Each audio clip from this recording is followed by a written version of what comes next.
Today is April 28th, 2021. My name is Charles Suter. Today I'm presenting part 3 of my series Problem Solving, this one titled Getting Past Inertia. My main message, don't fear your problems, master them. A good chunk of happiness as well as a healthy self-esteem comes from confronting and solving problems. However, most people hate problems. When confronted by a problem, most people tend to avoid them in hopes that they will simply go away on their own accord. Sometimes problems will spontaneously solve itself or eventually be overcome by events. However, most problems tend to get worse with time, making the challenge for dealing with them harder. Also, problems tend to accumulate when they're not fixed.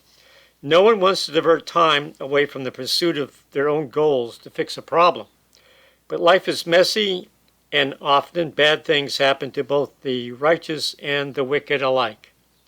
This presentation suggests that a problem gets easier to solve the more familiar it becomes.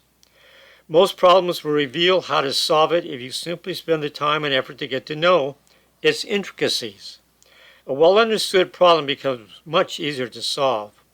By fixing problems as they arise, you avoid the accumulation of mental distress and becoming overwhelmed by nagging problems.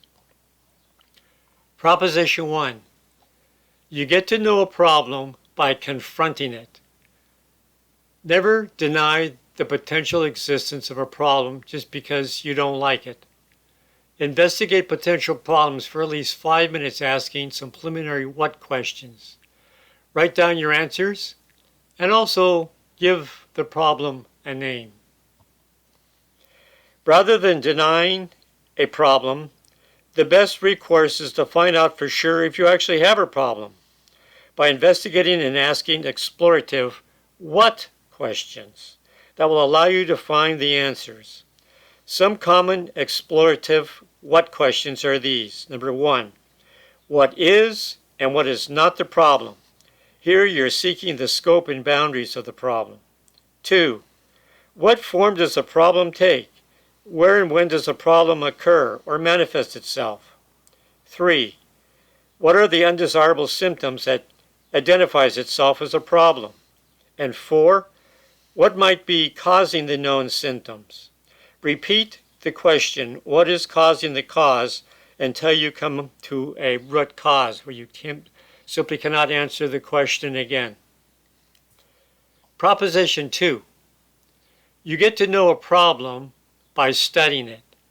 Begin investigating the problem until you can answer the key what questions. Use commonly available resources of information and seek experts' diagnoses. The goal is to discover the root causes of the problem and its future impact. You can't get to know something from a distance. You must be prepared to study the problem up close and, if necessary, get your hands dirty in some attempts to test the boundaries of the problem. The best way to solve any problem is to find what is causing it, the root cause. So you can solve the problem by simply removing the root cause.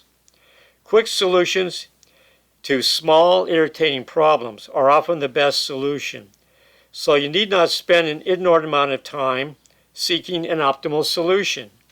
What you need is a good enough solution so you can put the problem behind you, thus allowing you to get back to the main business of living. Proposition 3. You get to know a problem by grappling with it. Don't be afraid to get some hands-on experience with the problem. Experiment with some simple remedies. When a reasonable remedy is found, take it to get rid of the problem quickly. Once you've made up your mind to rid yourself of a problem, rather than just continue to suffer the consequences of it, you can get serious with potential solutions.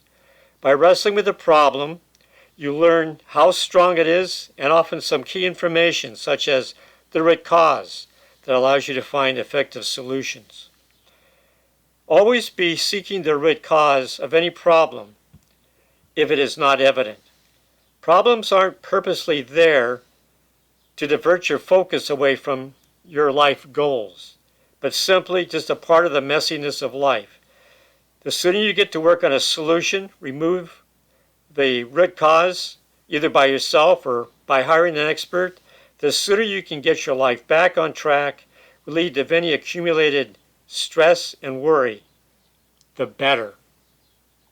My final message: the better you come to know your problem, the easier it is to solve it. The hardest part of solving any problem is accepting the reality of the situation, resigning yourself to resolving it, and then getting started. The easiest way to get started to resolving a problem is the upfront mental work needed to convince yourself the importance of diverting some of your valuable time and energy away from other more pleasurable activities to deal with the problem. You can ease your way into solving a problem by spending time exploring it with what questions that will eventually lead to the root cause and easy ways to remove the root cause.